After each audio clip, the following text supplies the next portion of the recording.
Hello అందరికీ, welcome back to Anu KR vlogs. నేను మీ అనురాధ. ఈరోజుటి రెసిపీ వచ్చేసి మనకి అప్పుడప్పుడు ఇడ్లీ పిండి అనేది మిగిలిపోతూ ఉంటుంది కదా. అదేవిధంగా మార్నింగ్ ఇడ్లీ చేసి ఈవినింగ్ కూడా ఇడ్లీ చేస్తే నచ్చదు. కాబట్టి ఈ విధంగా పునుగుల్ని కనుక మనం వేసుకున్నామంటే చాలా త్వరగా అయిపోతుంది, స్పెషల్గా కూడా అనిపిస్తుంది. ముందుగా నాకు ఇక్కడ ఇంత పిండి అనేది మిగిలిపోయింది, ఇడ్లీల పిండి. కాబట్టి ఇందులోకి మనకి ఇడ్లీ పిండి అనేది ఈ కన్సిస్టెన్సీలో ఉంది అనుకోండి, ఎక్కువగా లూజ్గా లేకుండా ఈ కన్సిస్టెన్సీలో ఉన్నప్పుడు ఇందులోకి మనం ఒక 2 స్పూన్ల వరకు మైదా పిండిని యాడ్ చేసుకోవాలి.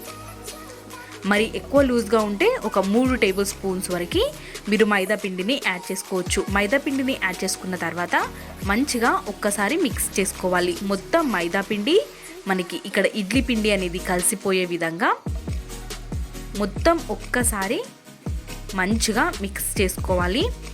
మనకి పిండి కన్సిస్టెన్సీ అనేది మనం పునుగులు వేయడానికి వీలుగా ఉండే విధంగా ఉండాలి. ఈ విధంగా మొత్తం అంతటిని కలిపేసుకున్న తర్వాత ఇందులోకి కొంచెం పచ్చిమిర్చి తరుగుని యాడ్ చేసుకోవాలి. మీకు ఇష్టమైతే ఇంకొన్ని ఎక్కువ కూడా యాడ్ చేసుకోవచ్చు. నేను కొంచెం పిండి ఉంది కాబట్టి ఒక పచ్చిమిర్చిని తీసుకున్నాను. అదేవిధంగా ఇందులోకి ఒక చిన్న సైజ్ ఆనియన్ తరుగు, కొంచెం కరివేపాకుని యాడ్ చేసేసుకొని ఇప్పుడు ఇందులోకి రుచికి సరిపడ ఉప్పు, ఆల్రెడీ ఇడ్లీ పిండిలో ఉప్పు ఉన్నట్టయితే కొంచెం యాడ్ చేసుకోండి, సరిపోతుంది. కొంచెం పసుపుని కూడా తీసుకొని మొత్తం అంతటిని ఒక్కసారి కలిపేసుకోవాలి.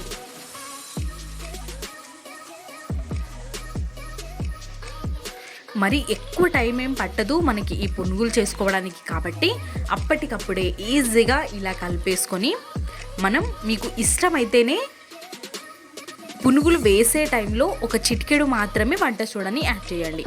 నేను ఇక్కడ వంట సోడా ఏమీ యాడ్ చేయట్లేదు, నార్మల్గానే చేస్తున్నాను. మీకు మరీ బయట కొనే పునుగుల్లాగా రావాలి అనుకుంటే కొంచెం వంట సోడాని యాడ్ చేసి పెట్టేసుకోండి. ఇప్పుడు డీప్ ఫ్రైకి ఆయిల్ని పెట్టేసుకున్నాను. వేడిగా ఉన్నప్పుడు ఆయిల్ మీడియం టు లో ఫ్లేమ్లో పెట్టేసుకొని పునుగుల్ని వేసేసుకోవడమే.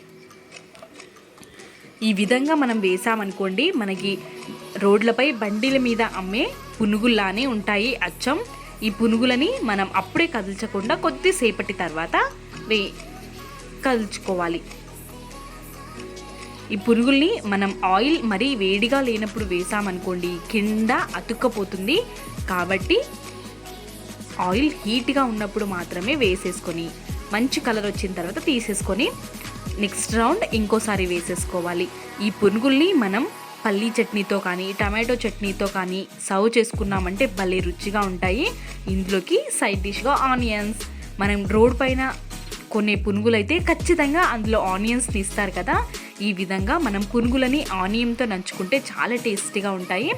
ఇక్కడ చూడండి పునుగులు అనేవి ఎంత ప్లఫీగా వచ్చాయో, లోపల సాఫ్ట్గా పైన క్రిస్పీగా కరకరలాడుతూ ఈజీగా ఉత్తివి కూడా మనం తినేయొచ్చు, అంత టేస్టీగా ఉంటాయి.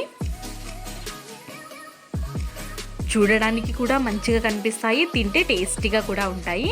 ఈ విధంగా మనం ప్రిపేర్ చేసుకున్నామంటే డిన్నర్గా కానీ స్నాక్స్గా కానీ టిఫిన్గా కానీ సరే భలేగా ఉంటాయి.